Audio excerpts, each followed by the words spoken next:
Assalamualaikum warahmatullahi wabarakatuh. Pagi ini saya akan mencoba men-share salah satu buku favorit saya, Life Excellency. Bagaimana bisa menata hidup jauh lebih baik dari hari-hari sebelumnya. Di dalam buku ini berisi ajaran-ajaran tentang bagaimana kemudian bisa merencanakan hidup, bagaimana mewujudkan cita-cita, dan bagaimana bisa mempengaruhi orang lain. Di salah satu kutipan dari buku ini yang saya baca adalah if we think positive, we will do positive. Kalau kita berpikir positif, maka kita akan melakukan hal-hal yang positif atau bisa memperoleh hal-hal yang positif. Di dalam buku ini juga kita diajarkan untuk bagaimana bisa meniru kehidupan orang-orang yang telah sukses, mempelajari biografi mereka, lalu menjadikan mereka sebagai contoh teladan dalam kehidupan kita.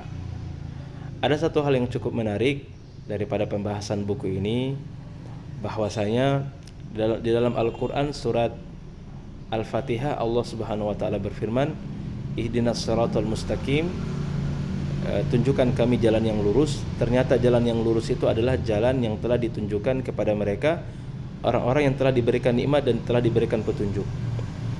Kita tidak bisa menjalani kehidupan ini dengan baik secara sempurna kalau kita tidak memiliki petunjuk.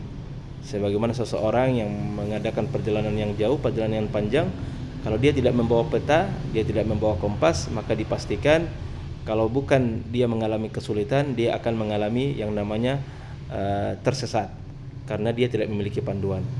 Oleh karena itu, saya menyarankan kepada adik-adik dan teman-teman sekalian, bacalah buku setiap hari, perdalami potensi bakat Anda, kembangkan, perbanyak membaca, perbanyak memperoleh informasi, karena kita bisa tahu perkembangan hari ini karena lewat membaca. Bahkan membaca saya anggap adalah suatu kebutuhan yang harus kita lakukan setiap hari, di mana kebiasaan-kebiasaan orang hebat adalah tidak menyia-nyiakan waktu kecuali dengan membaca. Karena dengan membaca dia akan memperoleh banyak informasi, banyak ilmu, yang informasi dan ilmu tersebut bisa dijadikan sebagai kunci atau sebagai alat untuk bisa membaca perkembangan zaman atau bahkan menerapkan apa yang ia baca dalam kehidupannya sehari-hari. Demikian video singkat dari saya. Terima kasih. Assalamualaikum warahmatullahi wabarakatuh.